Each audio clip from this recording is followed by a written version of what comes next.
Magandang umaga sa inyo lahat, tanghali man, hapon o gabi. Brother John, ang karaoke pananampalataya at katotohanan. At hindi mo nakakanta. Nung nakaraan ay, pasensya na kayo dun sa quality ng video kasi ang ginamit ko pang record ay yung luma kong cellphone. Yung cellphone ko na year ano pa yun mga year 2005. Tinry ko kung mag-video siya. Nag-video, tinransfer ko na lang sa by way of Bluetooth sa isang cellphone ko.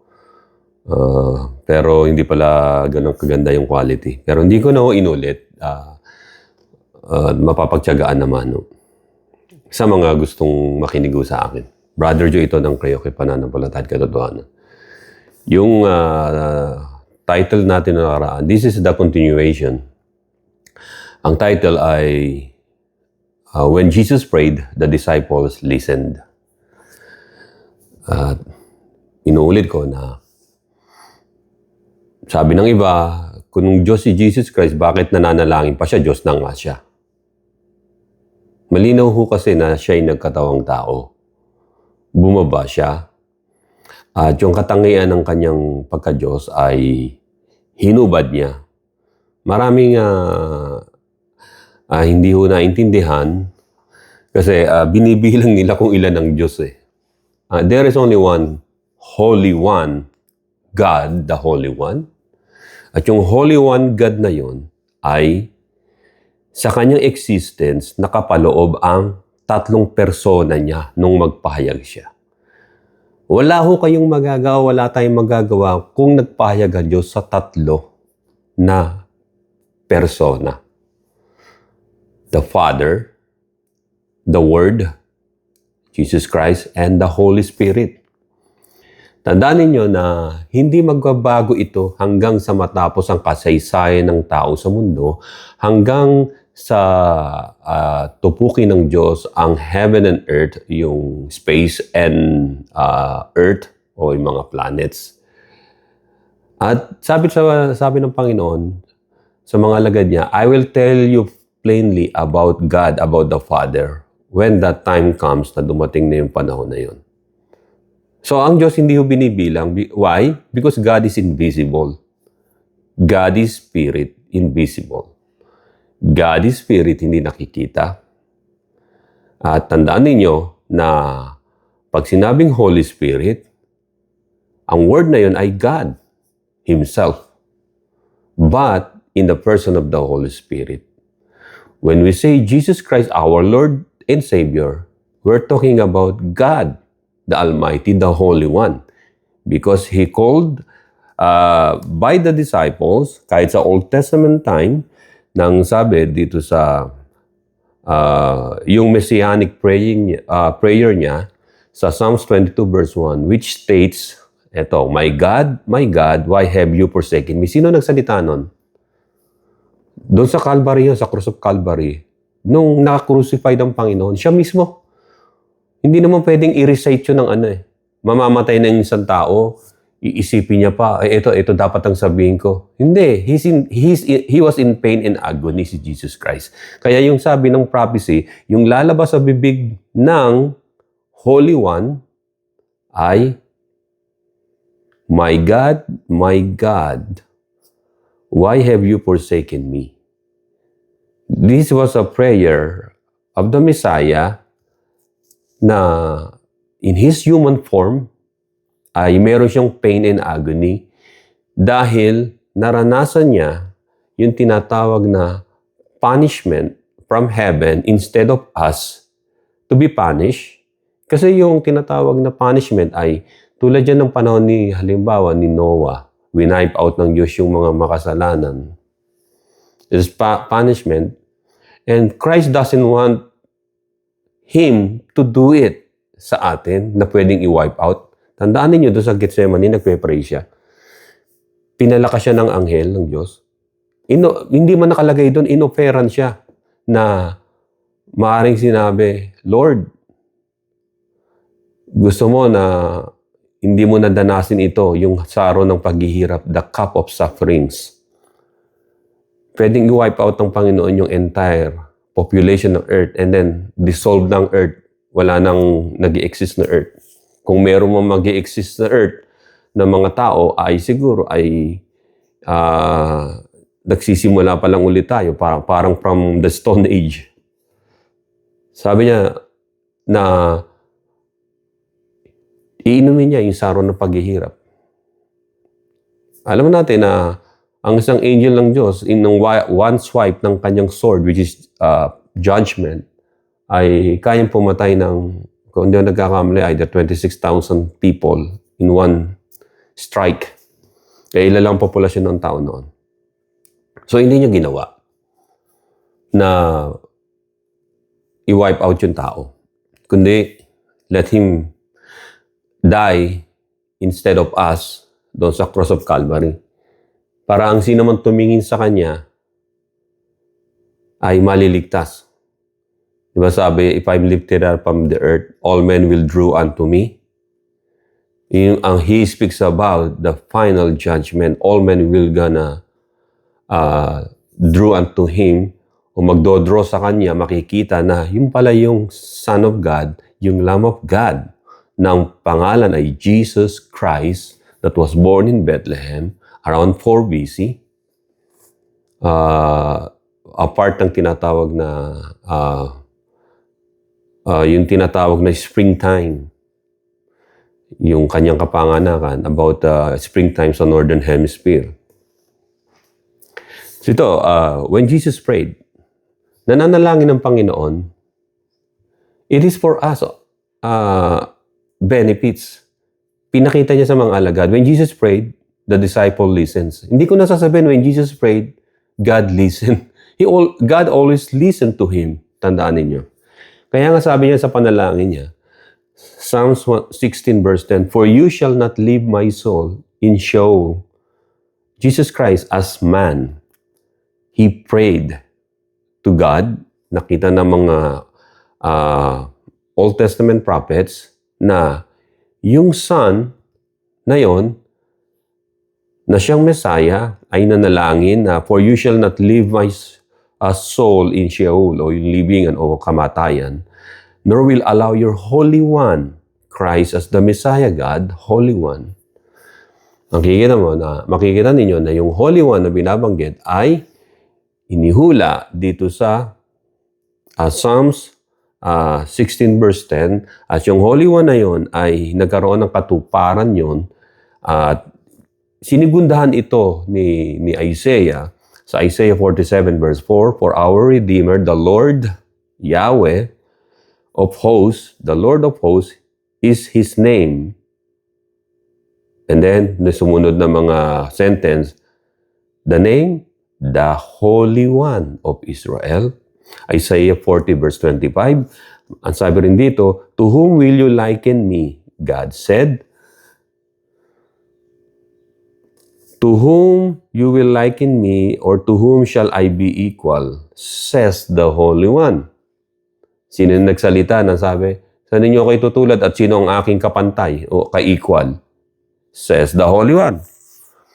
Isaiah 43 verse 15, I am the Lord, sabi rito. I am the Lord, meaning Yahweh. I am the Lord, your Holy One, the Creator of Israel, your King. Saan natin makikita yung Holy One ngayon? Sa New Testament na. Bumaba na yung Holy One.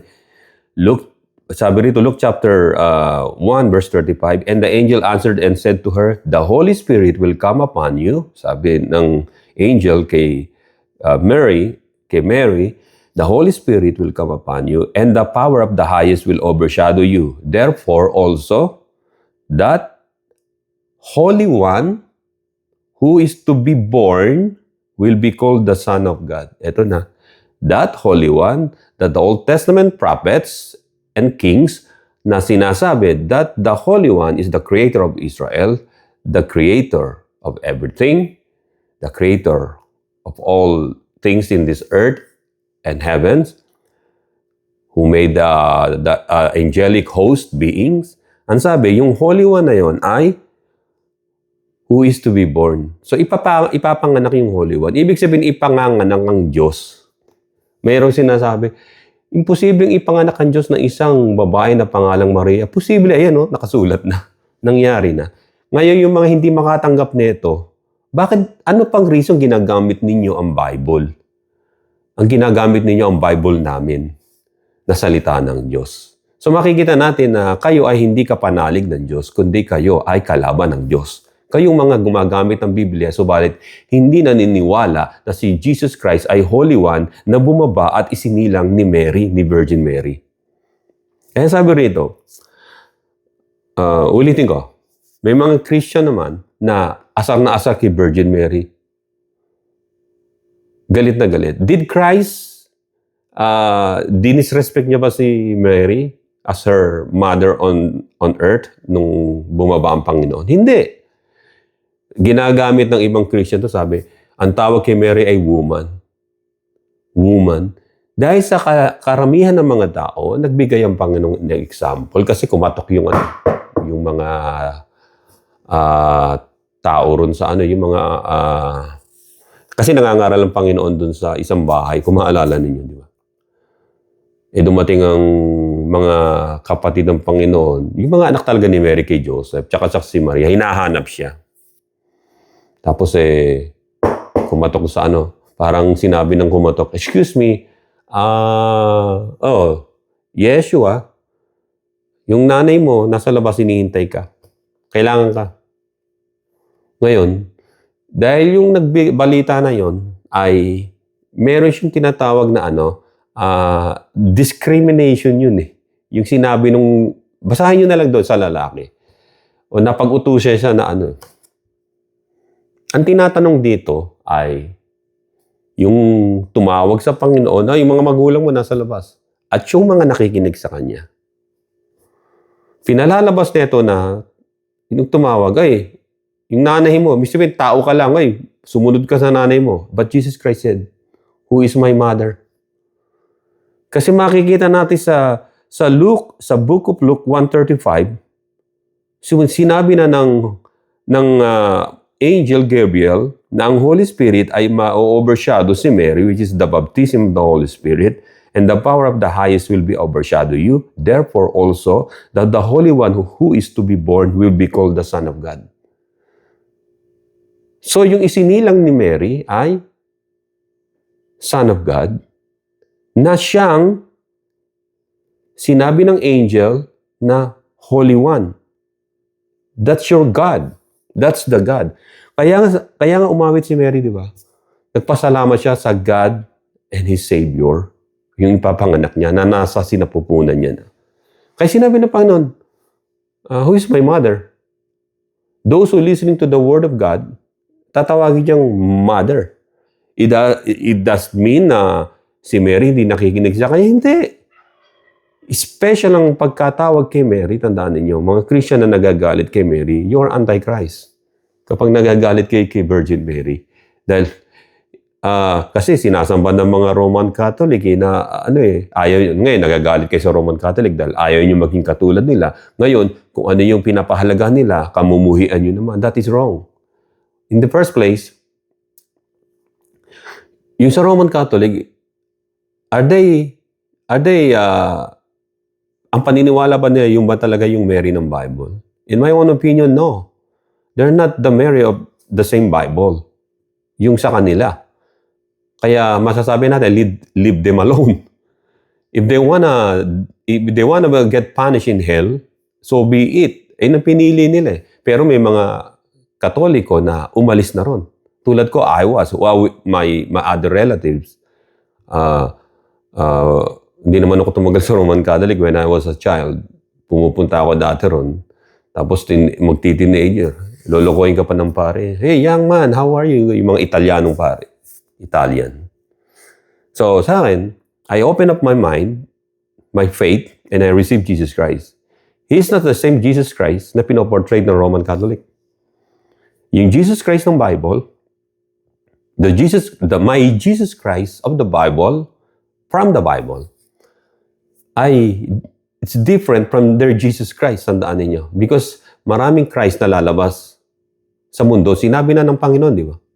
Either yung Christ na lalabas sa mundo ay gawa sa bato, sa kahoy, o tao lang na nanggagahasa ng mga teenagers tulad ni Kibuloy o yung nagpapanggap na son of God daw.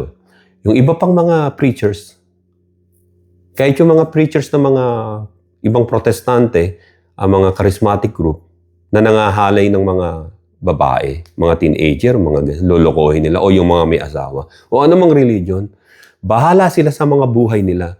What I want you to emphasize sa buhay ninyo ay we have only one soul.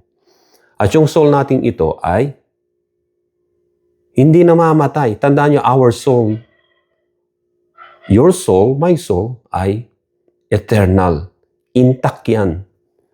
Kasi we are created in the image and likeness of God. Ang namamatay lang sa atin ay yung ating physical. Yung soul natin, kahit soul ng mga makasalanan, at the last white throne of judgment, final judgment, haharap. Yung mga makasalanan nga, yung kaluluwa nila, tsaka yung katawan nila na nung nabuhay sila sa mundo, pagdidikitin uli, magsasama para hatulan naman ng Diyos. Parang meron kang bista dun sa final mo, verdict mo, magbihis ka, ganun, sa preso. Tapos babasahan na sila ng sentence. Ganun pagsasamahin muli, dahil ang pinupuksa lamang ng Diyos nung mga panahon na nabubuhay ang isang tao, yung kanyang katawan, kasi ang kabayaran ng kasalanan ay kamatayan ng katawan.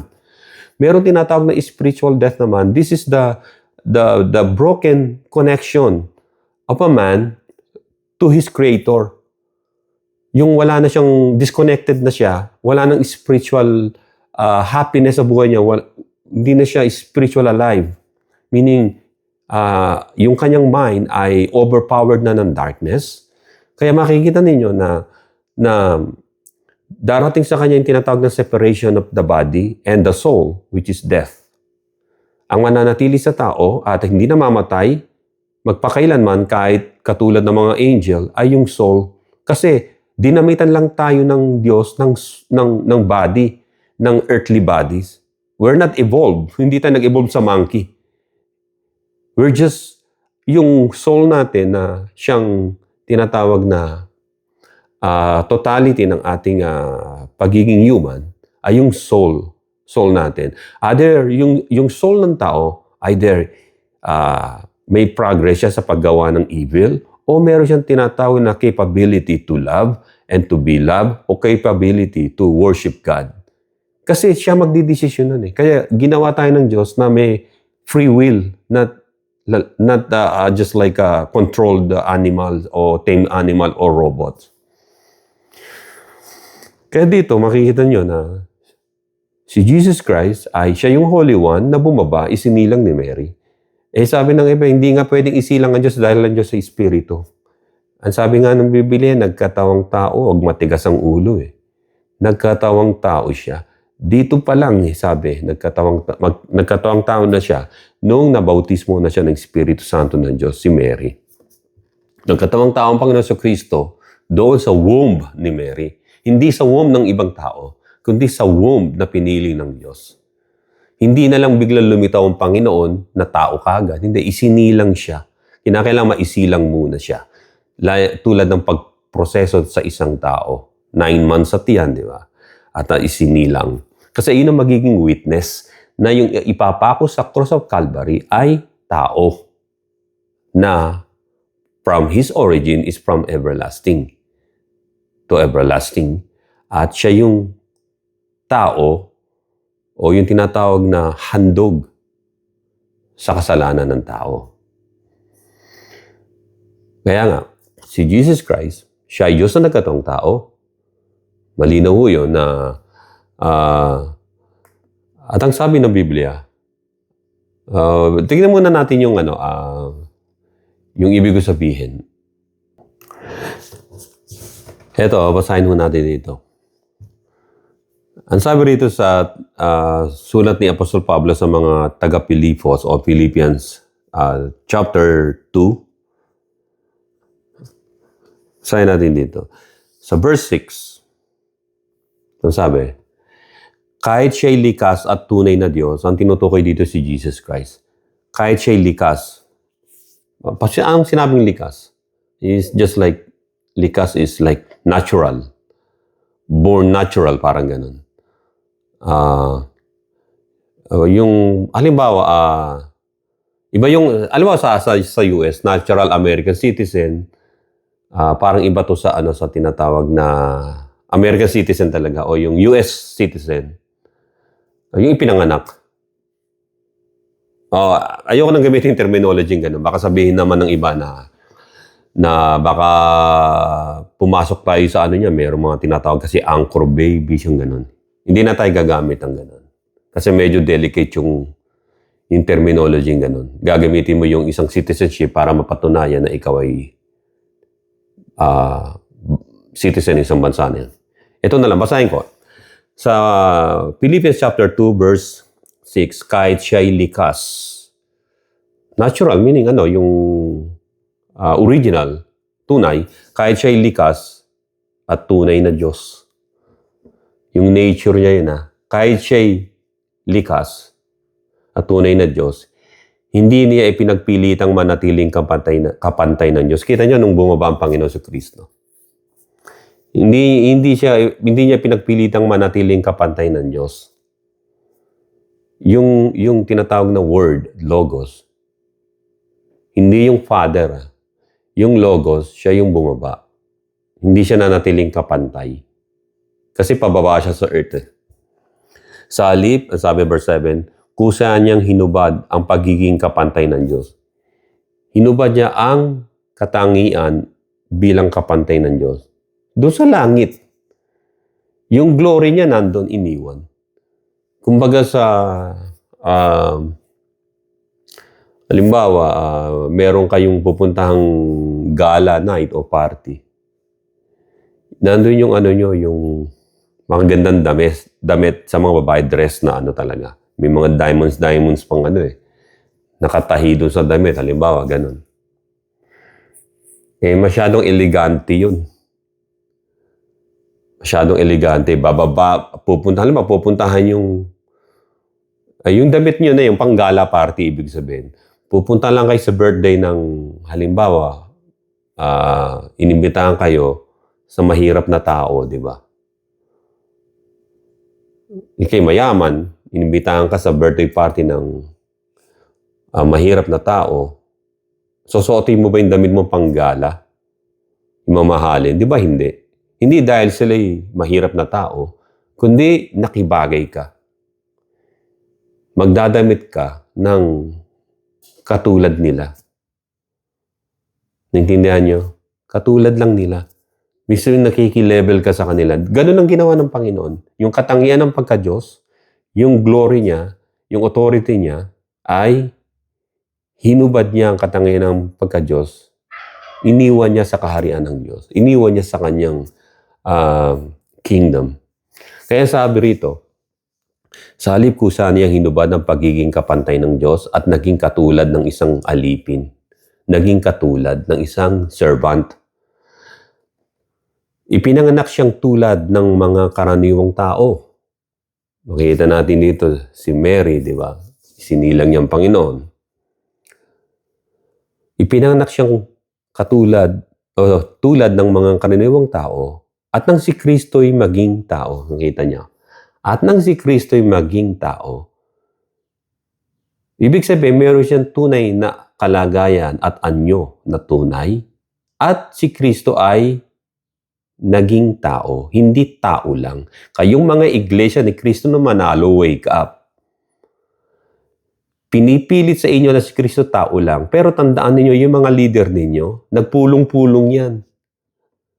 Nakalimutan ko lang yung volume ng pasugo na yun. Sinasabi kay Felix Manalo na nabubuhay pa, pati hindi natin sabihin sa mga tao ang tunay na Hesus Kristo na siya ay Diyos naman Ay hindi, dito na tayo nakilala kaya mahirap na natin baguhin. Hindi nila alam, yung doktrina nila na to, na si Kristo ay hindi Diyos o tao lang, ay pinasimulan ito ni yung Arian, si Arius, the firstborn of Satan kung tawagin ng mga Christian noon. Eto, Pakinggan ninyo, mga dumadaan dito, Iglesia ni Cristo ni Manalo, ni Felix Manalo, ipinanganak siyang tulad, sabi kay Cristo, ipinanganak siyang tulad ng mga karaniwang tao at nang si Kristo'y maging tao, bago siya naging tao ay ano siya? Verse 6, kahit siya'y likas at tunay na Diyos. At sabi rito, ay, sa verse 7 naman, sa letter C ng verse 7, at nang si Kristo'y maging tao. So si Kristo ay naging tao, hindi tao lang. Tulad ng sinabi ko noon, si Jesus Christ nung nasa earth, meron siyang words na kung tawagin na interpolation, not interpellation. Interpolate, hindi ko yun. Sa law ginagamit. Interpolation, ginagamit ito sa mga music din. Yung old song ay ikokonekta sa new song na ginagawa. So yung makikita natin, the Old Testament, Jesus Christ, He is always quoting and mentioning Old Testament and its meaning. At yung bago niyang mission, He connecting it, yung mga teachings na yon. Ibig sabihin na yung whatever na inihuhula sa Old Testament ay siya yung katuparan sa New Testament. Interpolation. Ginagamit din yun sa mga data, yung mga ganun. Ni-unite.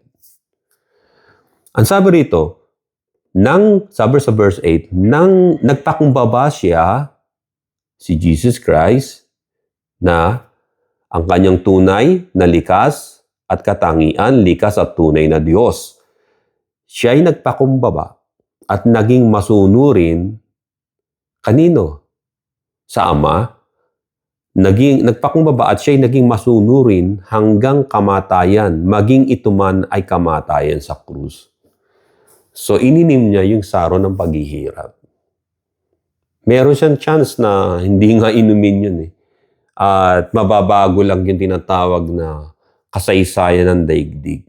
Maging nung una pa. Bakit yun? Bakit pwedeng baguhin yun? Tandaan ninyo, maging si King Solomon, sinabi niya na ang lahat na naganap dito sa mundo at magaganap pa ay naganap na. Meaning, just like pre-recorded. Why? Kung sakaling hindi ininom ng Panginoon yung cup of suffering, anong mangyayari?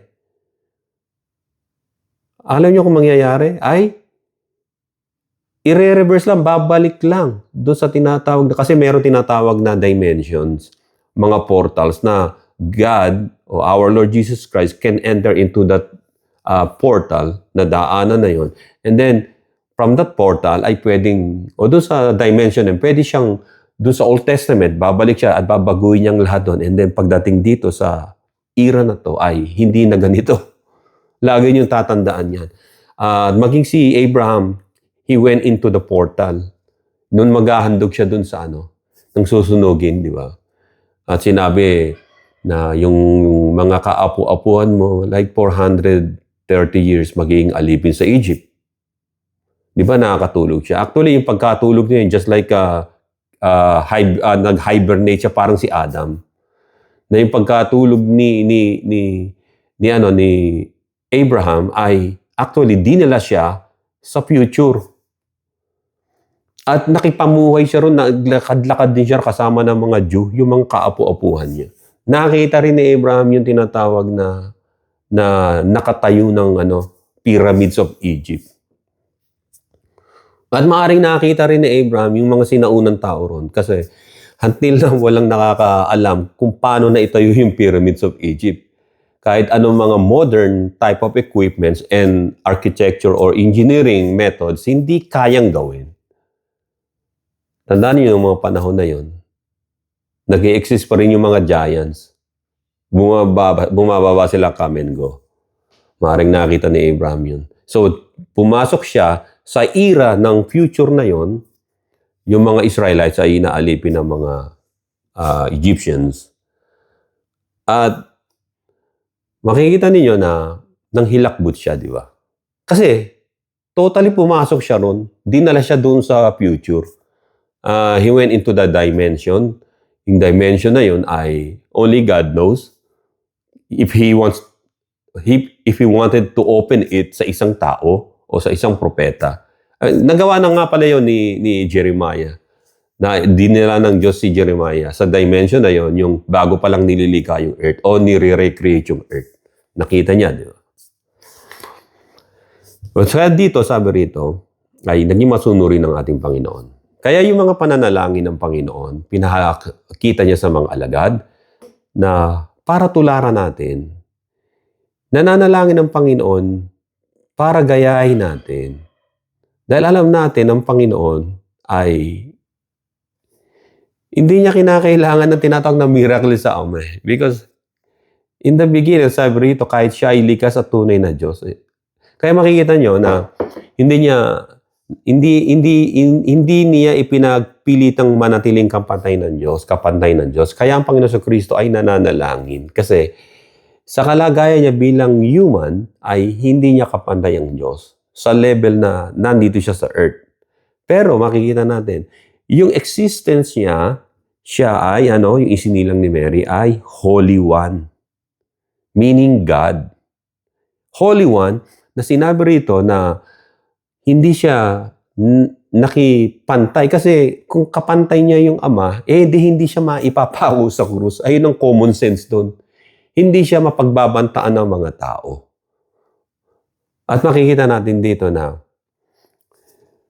ito na yung interpolation ng aral ng Panginoon sa narinig ng mga alagad.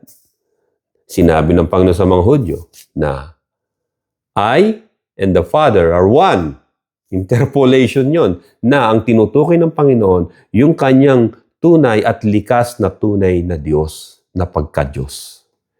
Na sinasabi ninyo yung Father, God the Father ay Diyos nyo, subalit you are ready to kill me, to murder me. Ang sabi ng mga Hudyo, hindi ka namin papatayin at babatuhin dahil sa mga himalang ginagawa mo. Kundi dahil ikaw ay tao lang. Listen, mga iglesia ni Cristo ni Manalo. Sinasabi ng mga Hudyo, dahil ikaw ay tao lang. Assumption nila, tao lang si Jesus Christ. Kasi walang alam sa history ng biblical history na Old Testament ay panganganak sa Bethlehem yung tagapagligtas na Holy One, na Diyos. Sabi ng mga Hudyo, ikaw na tao lang, nagpapanggap ka na Diyos. Kaya babatuhin ka namin. Ano sabi ng Panginoon? Di ba? Kaya babatuhin siya, di ba? Yung sinabi niya na ako at ang Ama ay iisa. Iisa sa kalikasan bilang Diyos. Kaya sabi rin dito na si Jesus Christ ay sa Hebrew 5:7, nung nasa ministry siya dito sa earth, 3.5 years, ay Hebrew 5:7, who in the days of His flesh, nung siya ay nasa katawang tao, He offered up prayers and supplication sa Diyos. Hindi para Hindi para humingi ng tulong. Mukhang nagkamali yata tayo ng desisyon natin. Ako yung bumaba rito. Dapat yata ikaw yung bumaba rito dahil ikaw yung Father. Hindi ganun Supplications. Pinaririnig niya yung prayers niya sa mga disipulo niya. Tsaka yung supplications niya. Naalala ninyo yung Last Supper? Pumunta sila sa Gethsemane, nanalangin ng Panginoon. Ano sabi? Watch and pray. Meaning, watch me and pray with me. Iniwan niya lang ng isang pukol na bato. Ibig sabihin, ano lang yun about 6 feet away sa kanila. Yan lang nakikita. Pagbalik ng Panginoon, natutulog sila Gihilik na Ano?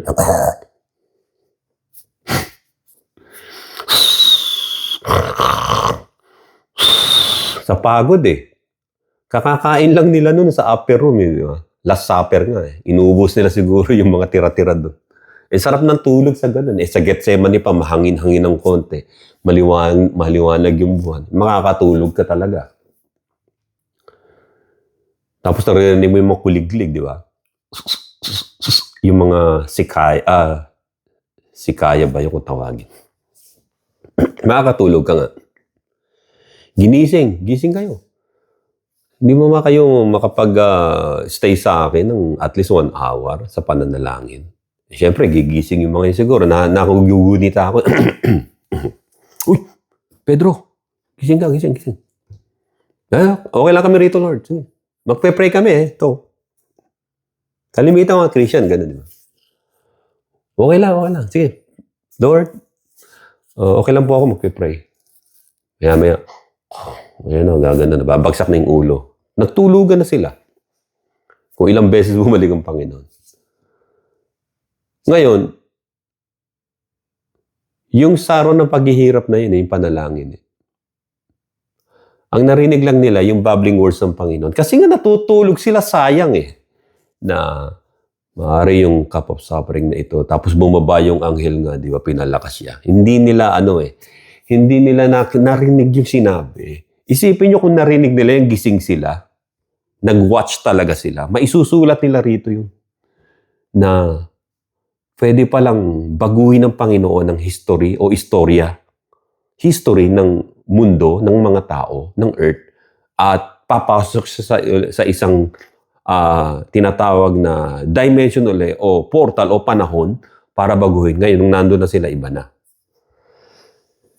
But, whatever happens. Sabi rito, si Jesus Christ taught us the proper way to pray. Kayo dapat malaman ninyo ito. Nagbigay na siya ng halimbawa yung sa Lord's Prayer, Matthew chapter 6, verse 9 hanggang 15. In this manner, therefore, pray, our Father who art in heaven. So, kanino kayo mananalangin? Sa Father na nasaan? Nasa heaven. Turo nyo, saan yung heaven? Sa taas. Sa inyo tinatawag na, sa Bible na tinatawag na lugar na mga pinapahirapan sa apoy ng impyerno. Sabi ng Biblia, under our feet, sa earth. So, wala ang Diyos doon. Nasa heaven. Nasa heaven. Kung tawagin sa Bible, third heaven. Ikatlong langit. Verse 7, yung atmosphere, second heaven, kinalalagyan ng mga planets. And third heaven, the throne of God above it. Ang sabi rito, Jesus taught us the proper way to pray. At nandun, di ba? Sinabi, ganito kayo manalangin. Our Father. Hindi prayer ni Jesus Christ yun. Ginagawa niyang, tinuruan niya mga alagad niya, binigyan niya ng guide. Our Father who art in heaven. We have to call God our Father because we're asking in prayer. Our Father. Hindi sinabi ng Panginoon na our Father, your Father is also my Father. No. It's a different relationship sa Father and the Son of God sa Lord Jesus Christ. Kasi yung relationship nila ay to save mankind. Di ba sa book of makikita natin na sa sinabi ni King David, di ba? The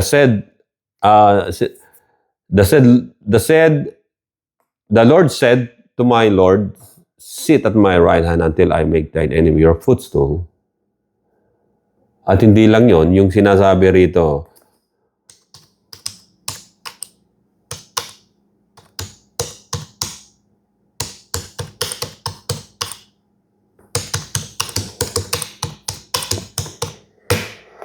tingnan natin dito sinasabi rito. Ito sa Tagalog. Mga awit 2:7 ng Tagalog Bible. Ipapahayag ko ang sinabi sa akin ni Yahweh. Yung nagsasalita rito ay none other than the Messiah na darating. Ipapahayag ko ang sinabi sa akin ni Yahweh the Lord. Ikaw ang aking anak. Mula ngayon, ako na ang iyong ama. Kita ninyo? Saan nagsimula ang tawagang Father and Son? It wasn't the time of Noah. It wasn't the time of Abraham, and it was in the time of Moses. It was in the time of the establishment of the kingdom of God kay David. Si David ang gumawa nito, sulat na to na narinig niya. Ipapahayag ko ang sinabi sa akin ni Yahweh, ikaw ang aking anak, mula ngay ako ang iyong ama. Dito nagsimula. Si Jesus Christ ay Word, the eternal Word. At makikita natin na maging sa 1 John 5:7, ang sabi, for there are three that bear records in heaven or witness in heaven, the Father, the Word, our Lord Jesus Christ, and the Holy Spirit, and these three are one. Kaya nung sinabi ng Panginoon, I and the Father are one, kung pwede lang sabihin ng Panginoon, may kadukton, I and the Holy Spirit are one, which is true. Because there is only one God. Ang makikita natin dito na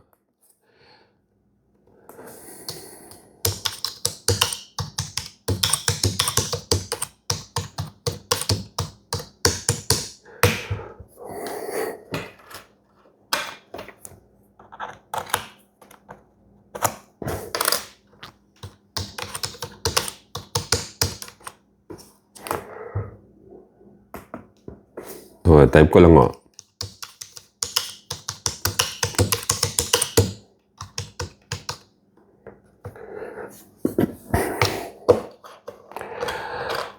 sabi rito sa 2 Corinthians chapter 3 verse 17 dito sa Tagalog. Ang Panginoong binabanggit dito ay ang Espiritu at ang Espiritu ng Panginoon ang nagbibigay sa atin ng kalayaan. Now, the Lord is the Spirit. Pag sinabing Lord, yung Panginoon, Lord, kasi galing sa English word yun na actually yung salitang Lord na yun, nakalimutan ko lang sa Old English word, ay ibig sabihin ng master baker. It's weird, ha? Pero yun ang ginamit na salita, Lord, na pinaiksi na lang. Kasi gusto nilang, sa Old English, gusto nilang parang gamitin yun sa YHWH na Yahweh, na consonant. So sa English naman ay gumawa sila yung translation ng Old English, either sa Wycliffe Bible, ay ibig sabihin ay master baker o yung tinatawag na breadwinner sa family. Yan ang ibig sabihin ng Lord sa panahon natin ngayon. Siya yung may kinalaman siya sa pagbuhay niya sa kanyang family through sa pagbe-bake o bakery o yung master baker. Ayun ang ibig sabihin nun. Sa inyo na lang sa mga Google o i-Google ninyo. Kaya sinabi, ang Panginoon, the Lord, o the breadwinner, meaning God, Yahweh, the Yahweh o the YHWH na binabanggit dito ay ang Espiritu. At ang Espiritu ng Panginoon na nagbibigay sa atin ng kalayaan. Makikita ninyo in the last days, huwag ninyong hayaan na ang Holy Spirit ay baliwalain sa last days na ito. Kasi the Holy Spirit Himself is the Yahweh or God. Although si Jesus Christ nang bumaba rito, 3 years and a half lang yung ministry niya, napakaiksi. Compare sa ministry ng Holy Spirit until now. Magto-2,000 years na bago nung isinugo ang Holy Spirit. Si Jesus Christ, 3 and a half years lang sa earth. Kasi yung kanyang mission is isa ibang tao. So, ilan ang bumaba sa earth? Dalawang persona mula sa tatlo. Yung Ama ang acted as an administrator, and then He sent His Son, Jesus Christ, yung Holy One na nagkatawang tao. Yung level ng kanilang tinatawag na divinity o deity ay the same, pero ang Panginoon Kristo nagpakumbaba, iniwan niyang katangian ng pagka-Diyos sa langit, sa kanyang trono, sa kanyang kaharian. At nung umakyat ang Panginoon uli sa langit, ay of course, sa kanya yung glory na yon ay nasa kanya muli. At Jesus Christ, He sent naman yung Holy Spirit. He sent yung Holy Spirit. At yung Holy Spirit, until now, 2,000 years, ay still na nagpapaliwanag sa atin, maging sa mga tao. The Lord is the Spirit. Kaya sabi, ang sino man na lumapastang sa Espiritu Santo ay wala ng kapatawaran. Kasi last call na to, siya na yung isinugo. Wala nang isusuging iba pa. Ang isinugo para sa ating kaligtasan ay si Jesus Christ. Ang isinugo para tayo mamulat sa katotohanan ay ang Holy Spirit. Sabi ng iba, so ang Ama pala, siya pala yung makapangyarihan doon kasi sinugo niya yung dalawa eh. So yung dalawa mas mababa. Hindi. Pantay nga sila eh. Sa mga bugok ang utak lang na yung mga nagpinipilit ang ganon. Ang tanong, in the first place, sigurado ba sila na yung amang kinikilala nila ay yung ama ng Panginoon Kristo? Kasi the Father said na whatever He said to you, ang sabi rito, na listen to Him kay Jesus Christ. Listen. Walang makakarating sa Ama maliban dumaan sa Panginoon Kristo. Nagkalat ang talata na yun sa Biblia. Si Jesus Christ ang way, truth, and life para makarating sa Ama. Walang shortcut rito. Hindi ito politika. Hindi ito palakasan. Hindi nyo pwedeng gamitin ang dahilan na gusto kami dumiretso doon sa Ama kagad. Hindi. Dadaan kayo sa dapat yung pagdaanan. Dadaan kayo kay Jesus Christ. Pasalamat kayo. Kayo mga hindi naniniwala sa divinity ng Panginoon Kristo. Kung sinabi pa ng Biblia, dadaan kayo sa Holy Spirit muna bago kay Jesus Christ, yari na kayo. Di lalo kayong walang lusot. So sabi ng mga Hudyo, na God is our Father. Ay nilang tanggap si Jesus Christ na Son of God Sa ano sabi ng Jesus Christ? Sa ano sabi ng Panginoon? Your father is the devil. Because the devil is in the beginning ay killer, sinungaling, mamamatay tao. Yan ang inyong ama. Ang demonyo. Sino ama ng mga Muslim? Si Satan. Kasi pumapatay ang utos nila Nasa Quran nila yun Kill every Jew, Christians. Kill anyone who is in the way, that mga infidel, hindi Muslim, rape them, enslave them. Kaya kita nyo, sino ang Diyos ng Islam? Si Satanas. Kinakailangan pa ba nating ulit-ulitin ito? Si Satan. Yung pangalang Allah is Satan. At yung pangalang halal na sinasabi nila sa Latin word ay nung translate yung sa Isaiah na tingnan natin yun. Idadaan ko ng konti yun. Ito dito sa Tagalog uli, Isaiah 14 verse 12.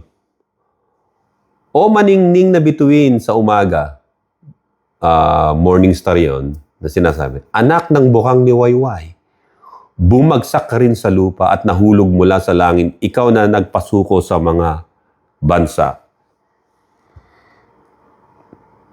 Sa Latin ay Lucifer, meaning Lucy is liwanag, anak ng bukang liwayway. Ang binabanggit dito ay yung tinatawag na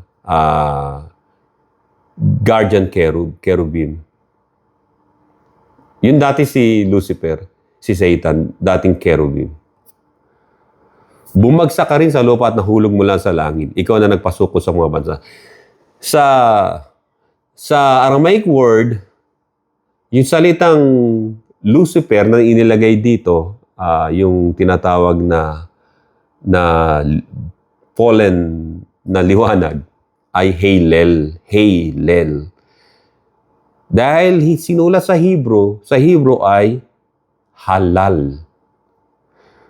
At hindi na mamalaya ng mga Arabo na yung salitang halal sa kanila kasi ay parang itinalaga yung halal, di ba? Kaya nga may pagkain sila, gusto nila halal Anong halal? Halal lang yung gano'n. Halal lang gusto, di ba? Sa Hebrew, Isaiah 14, verse 12, ang sabi rito, sa Hebrew, yung halal at yung Halel sa Aramaic ay Lucifer sa Latin. na sinulat sa tinatawag na yung from the Septuagint version sa Vulgate translation ni Jerome. Lucifer. So they are worshiping until now Lucifer, yung mga Muslim. It's obvious naman, di ba, kung anong religion yun. Sabihin nyo, 6 years old, inaasawa ng mga matatanda na. Karumal-dumal, di ba? Pag pumatay sila ng mga maraming tao na hindi kabilang ng kanilang religion, tatawagin nilang banal at merong 72 virgins, di ba? Lahat na lang lahat puro sex ang iniisip hanggang sa langit daw sex And Jesus Christ said na sa resurrection, ang sabi rito,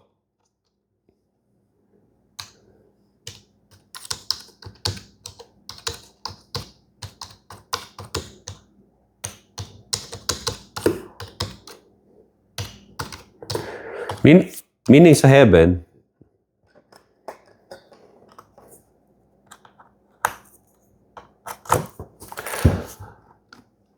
ito, Matthew chapter 22 verse 30 at sa Mark chapter 12 verse 25. Dito sabi, sa muling pagkabuhay, ang mga tao'y hindi na mag-aasawa. Sila ay magiging tulad ng mga anghel sa langit. Kita nyo, di ba? Wala nang pag-aasawa. Walang marriage.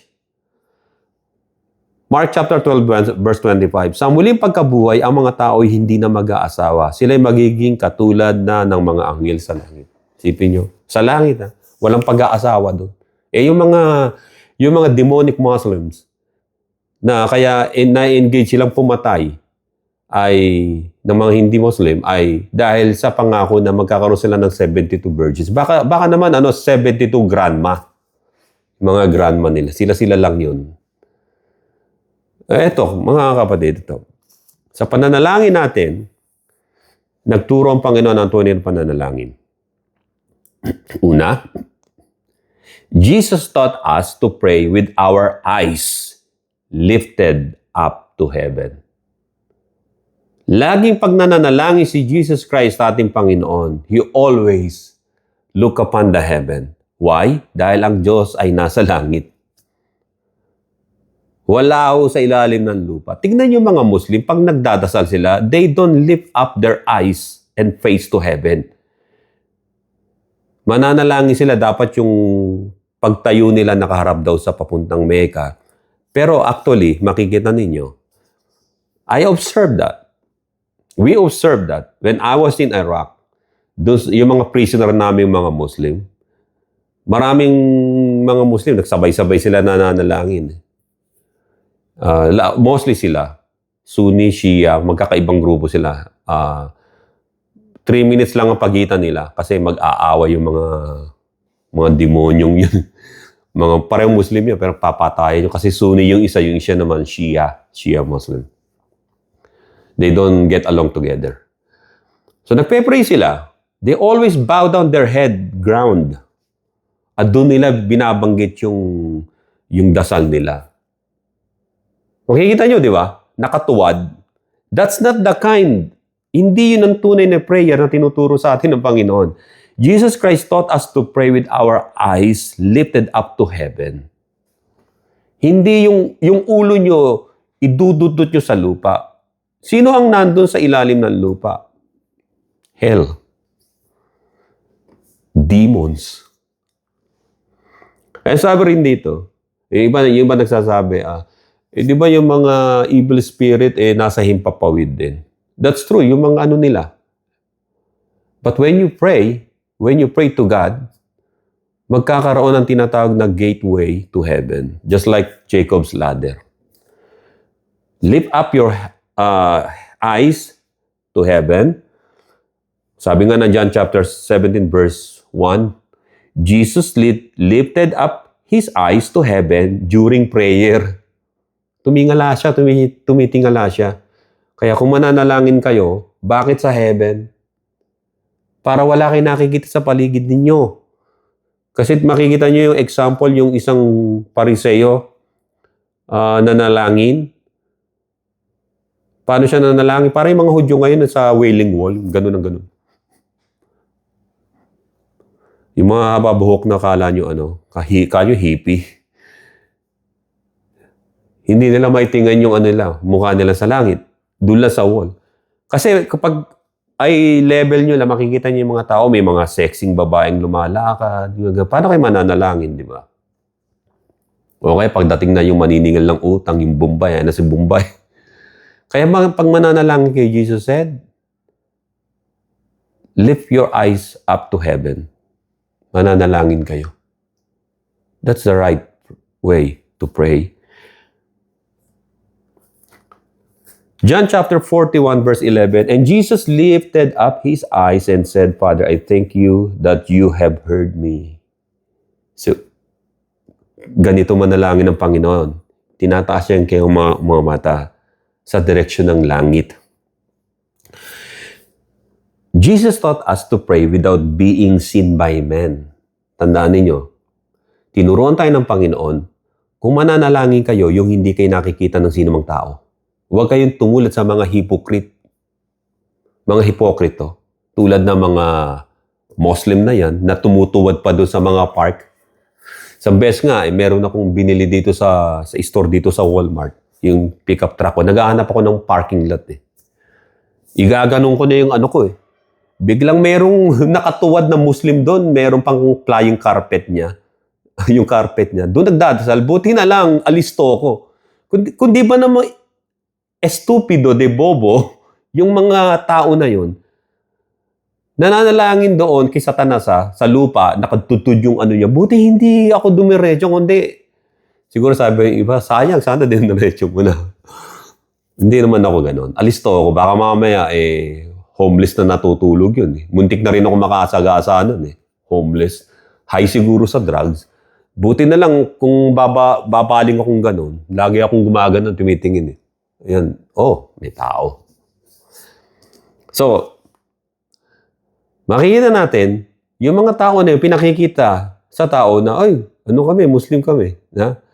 Hindi nila alam, kapag may mga nabwisit ng tao sa paligid nila na hindi Muslim, they can easily taken out. So eto, kung mananalangin kayo, Jesus Christ said, He taught us without being seen by men. Matthew chapter 6 verse 6, but you, when you pray, go into your room, and when you have shut your door, pray to your Father who is in the secret place, which is heaven. Psalms 91 verse 1, He who dwells in the secret place of the Most High shall abide under the shadow of the Almighty. And your Father who sees in secret will reward you openly. So gawin niyo sa sikreto. Hindi yung nakikita kayo dyan ng mga tao, nananalangin kayo. Sa akin, ang pananalangin ko ay sa puso ko, Lord. Pero tumitingin ako sa paligid ko, alisto. Minsan nagdadrive ako, nagpe-pray ako. In my mind, pero I'm driving also. Siyempre, gagamitan nyo ng utak, hindi naman titingala ka, drive, Lord. Ligtas mo po ako sa panahon at sa pagdadrive ko, Lord, marami po salamat. Meron kasi akong yung yung window, yung bubuksan. Pwede kong buksan yun. Halimbawa, Lord, umahangin doon, di ba? Lord, thank you, Feel mo tuloy, yung nabe-bless kayo. Nakakalimutan mo ngayon na ikay nagdadrive. Siyempre, ma-aksidente ka. Ibig sabihin, gagamitin nyo naman ng talino. Hindi tayo pinanganak sa mundo na maging, aanga-anga ho. Do not pray like those hypocrites. Matthew chapter 6 verse 5. And when you pray, you shall not be like the hypocrites. Ito na yung mga hypocrites, di ba? Ilang beses ka na nalangin? Marami. Nakailang ka? Marami. 2 dosenang Aba Ginoong Maria. Tsaka 200 times na Ama Namin. Binunot niya yung kanyang rosaryo pala. Nagro-rosaryo, di ba? Yung mga nagro-rosaryo matatanda sa Pagkatapos nung lumampas, bigla nagalit, para! Karorosaryo lang dun eh. Minura na yung driver. And then Jesus Christ told us, ikatlo, we should pray with our hands lifted up to heaven. This is the proper way to pray. Your hands must be lifted up to heaven. Like this.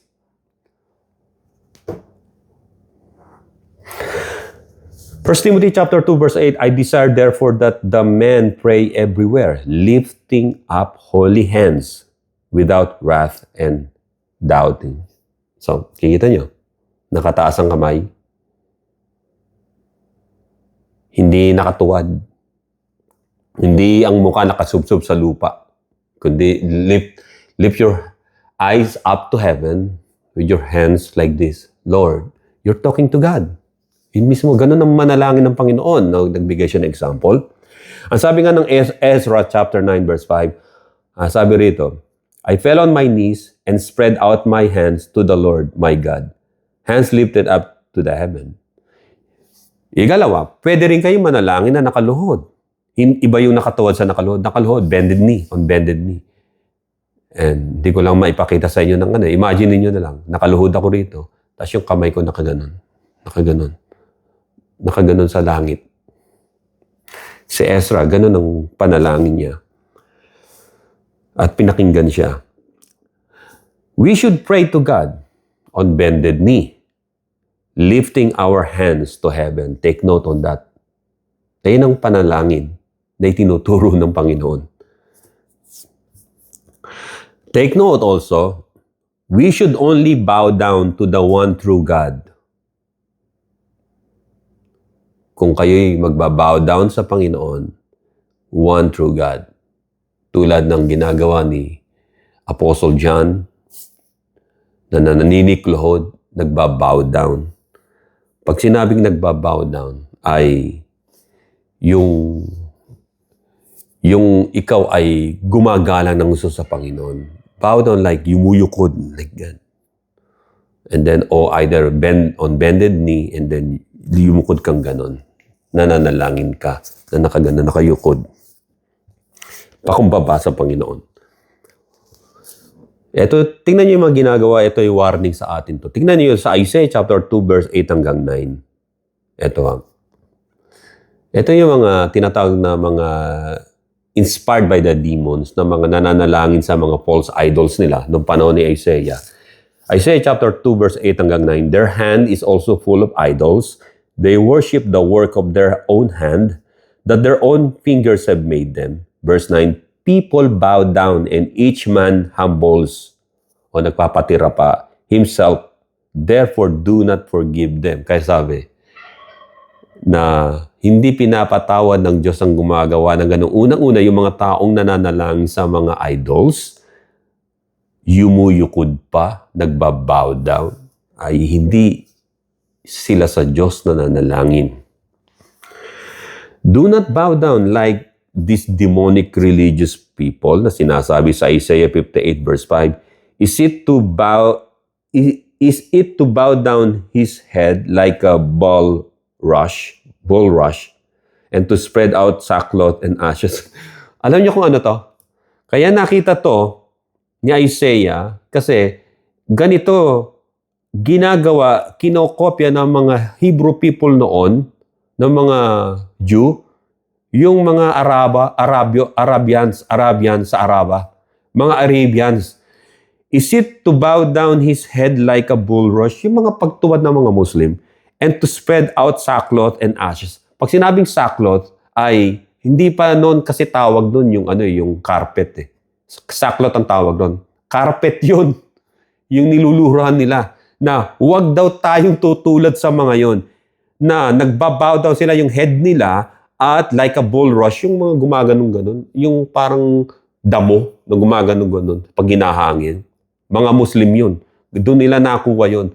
Pagan ano yun, pagpe-pray ng mga paganong, mga demonic Arabian people noon na inadapt ni Muhammad. Ang sabi rin dito, nag-spread out sila ng sackcloth nila. Tsaka yung ashes, kasi noon, may parang carpet yun. Yung carpet, saklot ang tawag noon eh. Pagkatapos meron silang parang buhangin na they call it ashes. Buhangin o yung ashes, ginaganon pa nila yun. Pinapaikot. Parang parang ready to fly. I believe I can fly. Flying carpet eh. So wag daw tayong tumulad doon. Lastly, Jesus taught us to pray on bended knees. Luke chapter 22 verse 41. And he was withdrawn from them about a stone's throw, and he knelt down and prayed. Sa Gethsemane yun, after the Last Supper.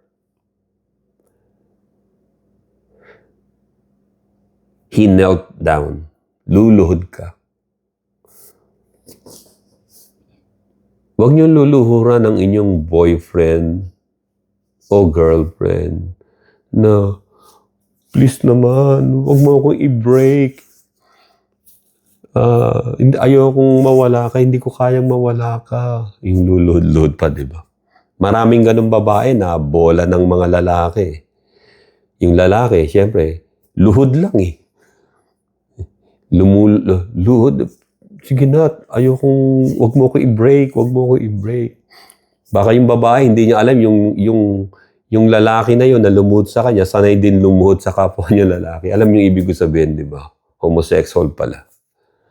So, ibig sabihin, ang pagluhod ninyo, kayong mga Christians, tayo, sa Diyos lang. Huwag kayong luluhod sa kanino mang tao. Tulad iyan. Matatandaan nyo si Daniel, di ba?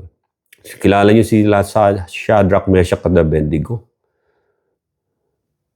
Doon sa Book of Daniel, tumunog yung pinaka-trumpet. Lahat ay dapat sumamba, lumuhod doon sa rebuldong pinagawa ng mga Persians, di ba? Hindi sila lumuhod. Nakatayo lang sila. Di ba, itinapon sila sa sa may apoy. Pero hindi sila nasunog. Ang nasunog, ang namatay, yung naghagis. Dahil kasama nilang Panginoon, may lumalakad-lakad doon na animoy tao na which is the Lord. Iningatan sila. So, 4 yung nakita ron. Huwag kayong luluhod. Kahit kapalit pa ang buhay ninyo, huwag kayong luluhod sa ibang Diyos at religion at tinatakot kayo. Pag hindi ka lumuhod at hindi mo kinilala ang aming Diyos, halimbawa yung Diyos nilang si demonic ala na si Satan, papatayin ka namin, so what? Kaya kita ninyo, yung mga nagsisisigaw na pagka may binomba sila na nag-Allahu Akbar, di ba? Tuwan-tuwa yung mga yan. Pero pag ginantihan naman sila ng bomba, they playing victim eh. Uy, naapi kami rito. Kung di ba naman kayo mga gunggonis eh.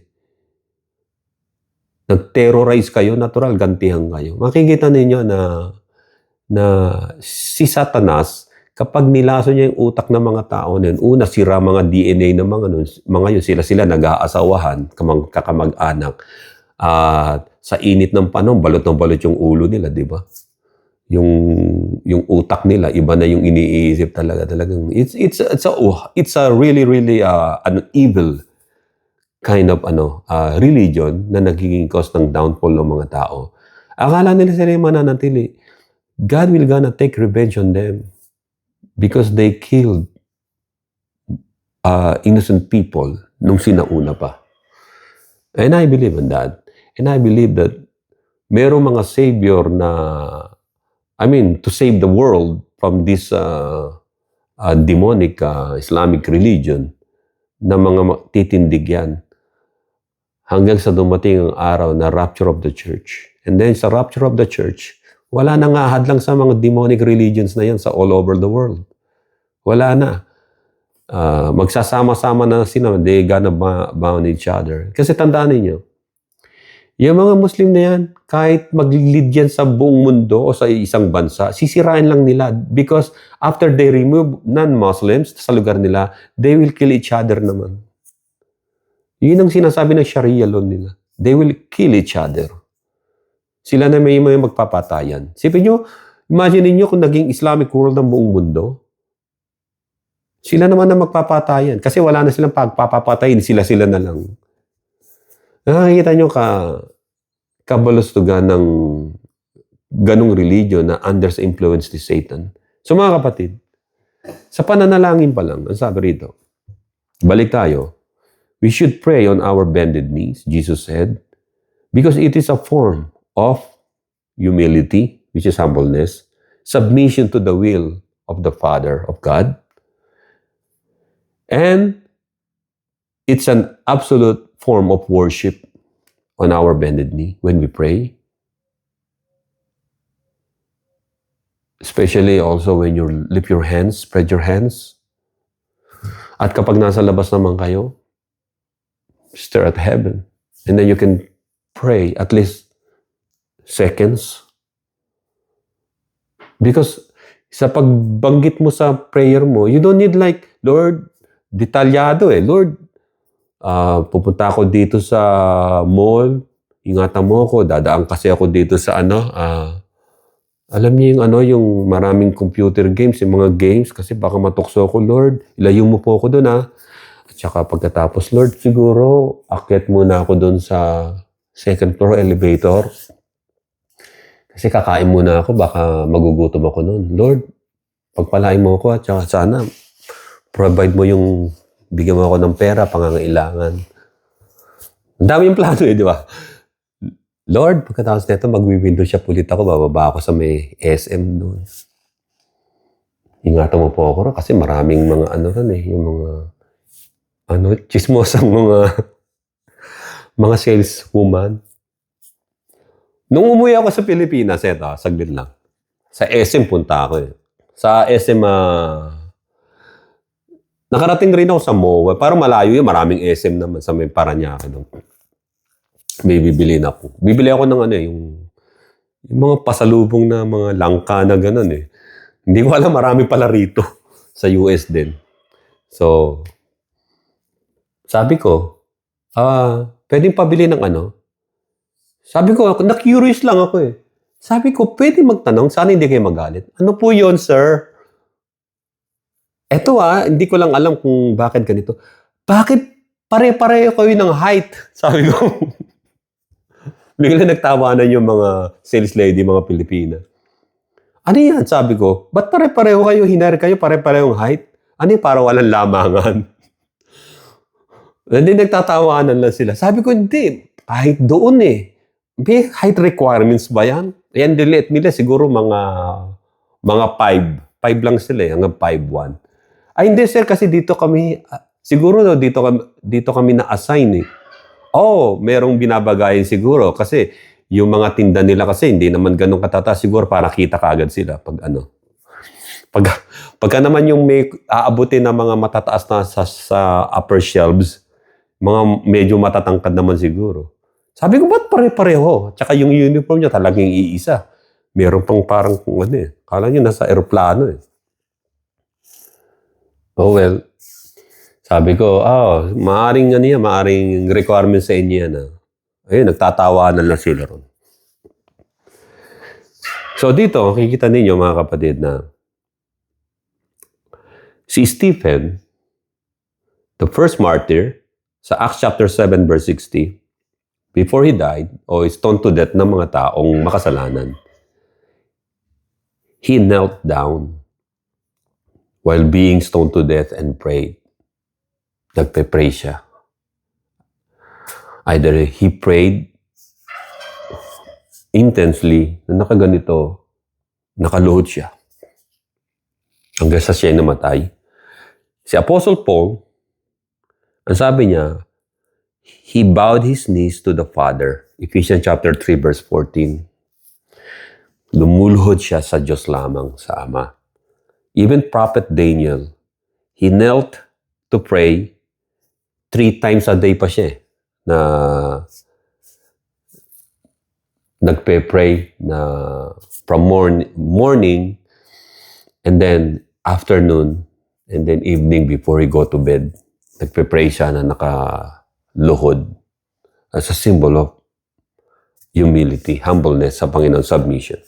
So mga kapatid, when you pray, tandaan ninyo na hindi nyo pa sinasabi yung request nyo sa Panginoon. God already has an answer. Either yung answer na yun, probably yes or no. Or, keep on praying, just wait. There's a proper time for that. Okay, magagalit.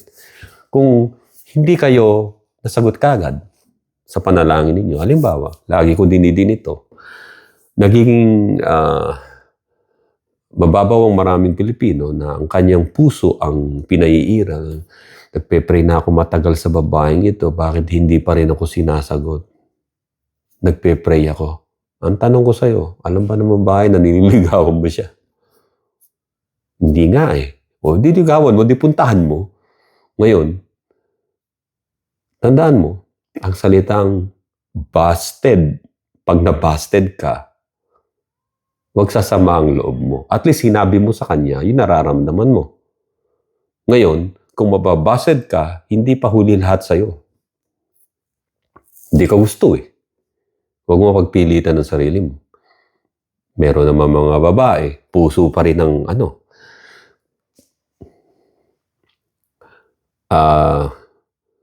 kung kailan, marami mo nakikita nito, kung kailan nagtatandaan, yung lifespan nila makapraso na lang eh.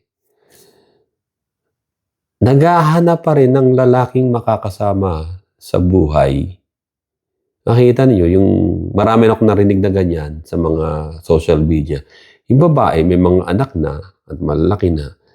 Pagkakataon nyo na nga nalaya na kayo Bakit pa kayo kukuha ng asawa para ang kalayaan nyo ay pigilan? Kung byuda ka, makikita mo na malaya ka na makakaano Tandaan ninyo, no one can beat the original. Marami na ako nakausap na ganyan, pati yung yung teacher ko sa college noon. Yung mga, kasi kumuha ako ng isang course o subject, kaklase ko puro nursing. Nursing tsaka mga medtech. Yung mga nursing, puro babae. Kaya ako lang yung ron May kinulang ako yung English language yata yun sa isang university. Kasi ang course ko is Bachelor in Criminology in Political Science. Yan. Tapos yung mga babae doon syempre, nakaano lang ako, sa bandang gilid lang ako. Yung nakikita ko sila lahat. Yung gusto kong makita yung paligid ko. Hindi para makita yung mga kagandahan. Doon isa uniform ng mga yun, hindi mo na makikita kung ano yung itsura nila Tsaka hindi ako concentrated doon Kinukulit siya ng mga babae, yung mga estudyante. Sabi, ma'am tawag, di ba? Ma'am, ba't hindi po kayo mag-asawa? 2 years nang namamatay ang asawa ninyo. Ano sabi nung matanda? No, hindi. Tandaan ninyo, no one can beat the original. I'm happy na ganito ko. Mas maganda yon. Kayong mga iniwan ng asawa, either yung asawa ninyo ay sumakabilang buhay na o sumakabilang bahay o lumipat sa ibang asawa o sa ibang babae, malaya na kayo. At yung kalayaan ninyo, gamitin na ninyo sa Panginoon. You serve the Lord. You worship God. At kung makakahanap kayo ng fellowship na tunay at tapat na naglilingkod sila sa Diyos at tama at tunay ang tinuturo na doktrina, go for it. At kung hindi naman wala kayong makikitang ganito at kayo nakikinig sa akin, pagpatuloy nyo lang. Pagpatuloy nyo lang. At kung kayo malapit-lapit halimbawa sa lugar ko, sabi ko nga, kung sakaling just in case of time na God called me sa Philippines, sabi ko, tama-tama, meron akong lupa doon sa parting Cavite ron, sa Dasmariñas doon, pagtatayuan ko ng parang small chapel at we can worship and praise God. At ila-livestream namin sa YouTube. Kukuha ko ng website ko, gagawa ko ng website ko para magla-livestream na doon at kakalat na sa buong kalat yun na rin sa Facebook niyo at YouTube. So maraming ganun So makikita ninyo na ang life nyo ay spend nyo na lang on something which is important. Yun ang pagsiserve sa Panginoon. Maraming po salamat. Muli, si Brother Joe ito ng Kreo kay Pananampalatayang Katotohanan. To God be the glory in Jesus' name. At ito yung part 2 continuation ng aking recently na preaching. God bless you lahat. To God be the glory in Jesus' name. And everybody say amen and amen. Thank you.